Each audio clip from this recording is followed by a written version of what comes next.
Undisputed live from Los Angeles. I'm Holly Saunders here. You know these two, Skip Bayless, Shannon Sharp. What's up? Hey, Skip, how you doing? Yeah, so I had to sit and watch last night. LeBron James take advantage of this poor old man. I couldn't believe it. It was shameful.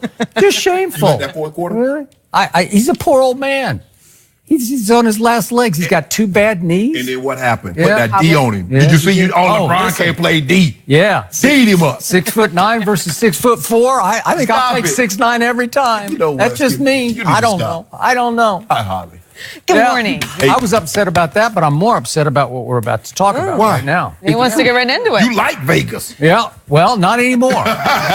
Somebody's not getting the respect they deserve, according to Skip. Let's start with the Cowboys. They've won 5 straight after beating the Eagles in overtime on Sunday. Dak Prescott and Amari Cooper, of course, connected for 3 touchdowns in that game, but they're still not getting a lot of respect.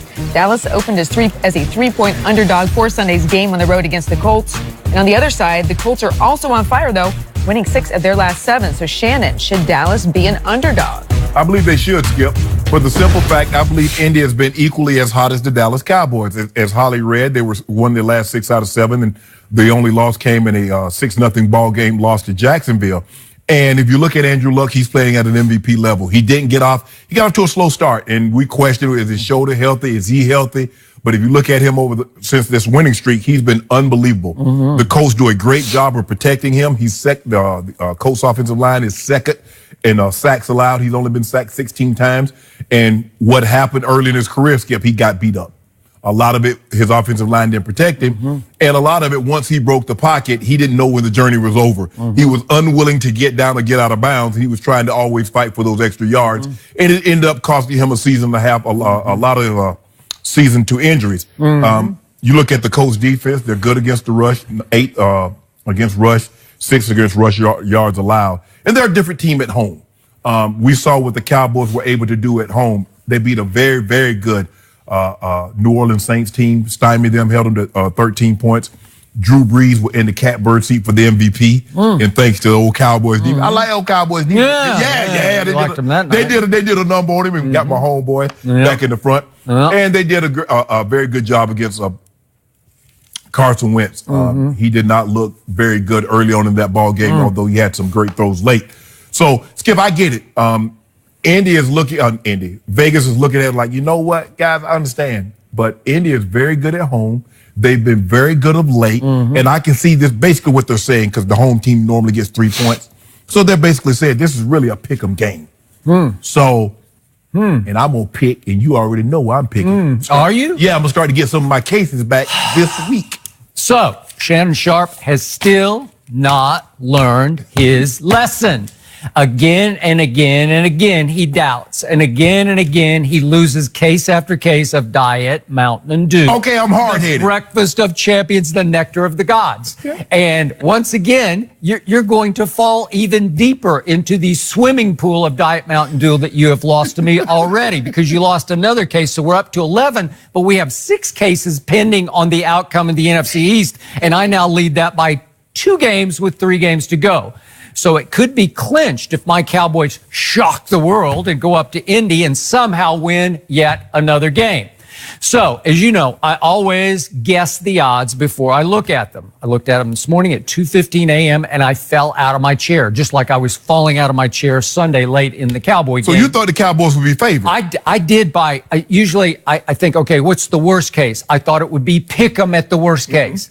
I thought maybe they'd be favored by a point or 2, because I'm going to remind you, they are not only America's team, they are America's betting team. So they always get penalized by Las Vegas for their popularity, where points will be subtracted from them to try to make people to bet on them, because you're making it more, where you're enticing people. You're actually enticing people not to bet on them, because they're going to bet on them anyway. Right. And all of a sudden, trust me, this spread will get bet backward, because people are going to jump all over this today at -3, and it'll become -2, -1.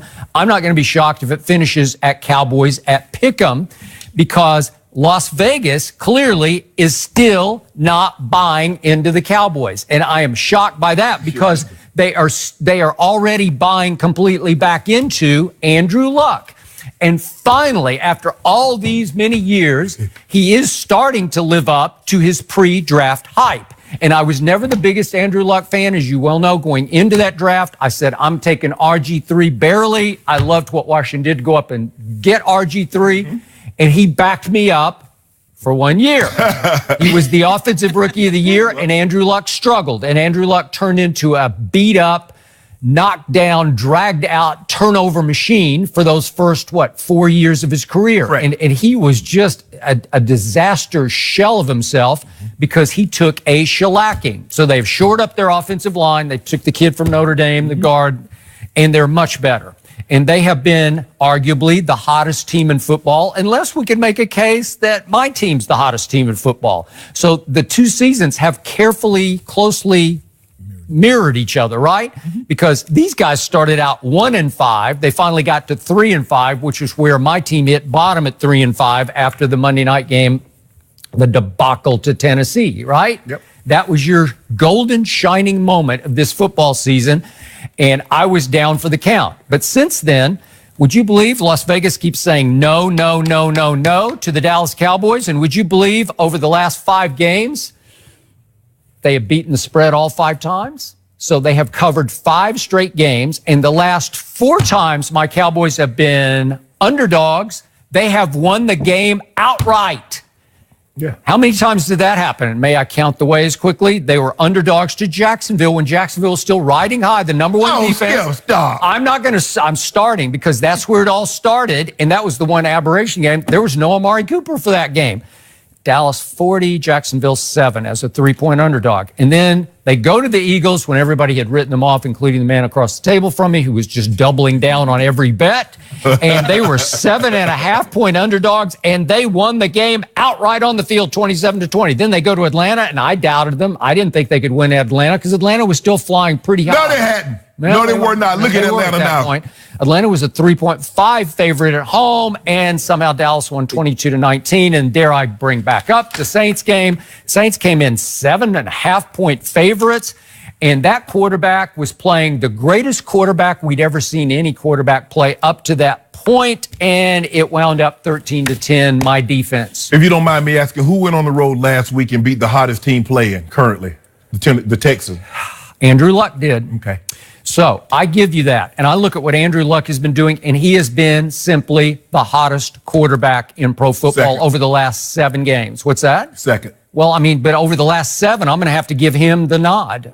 To who? To Drew Brees? My homeboy. Well, Drew Brees was having the greatest QBR season. Well, he was. Skip, it's more the quarterback in the QBR. Huh? It's more the quarterback in the QBR. I'm just telling you stats. He was having the all-time QBR season until he rode into Dallas. The Saints came marching in. Well, you can't have an all-time great season if you lose to Ryan Fitzpatrick, who's been benched twice in one season. All right. Well, but he made up for that. So here we are, and yet we have one aberration game for Andrew Luck, because this is the one I can't explain, and this is the one that should stick in Las Vegas's craw, because just 2 weeks ago at Jacksonville, 6-0, Andrew Luck got shut out, and he had one bad QBR the whole year. He had a 27, scale of 0 to 100 at Jacksonville, and they lost 6-0. Really? So what should and you're making them favorites over the team that is blowing out the NFC East? You really? lost to the Titans by 17. Okay. Well, was that an aberration?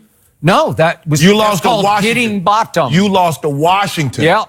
Because of a bogus call at the end of the game. It was a bogus call. Skip, you lost 5 games, so were all the calls bogus? You got 5 losses. That was a bogus call. So let me ask you some questions here. Who leads the league in rushing now? What running back? Elliott. Ezekiel Elliott. Would you believe that? So my team has the leading rusher in pro football. Okay. Who has been the hottest receiver in football over the last 6 games? Skip, you already know the answer. No, you have the researcher. You got the Heisman Trophy winner, so you Steve don't know. Owens. I don't know. Help me out. Do know. Last Amari 6 games. Cooper. Oh, Amari Cooper. I did not know that. You have enlightened me. 642 yards receiving over the last 6 games? Yes. Is he not the hottest receiver in football? And I hate to bring this up, but who barely has the number 2 scoring defense in all of pro football? Just barely, because the Ravens are barely clinging to that lead right now. It's 18.5 to 8.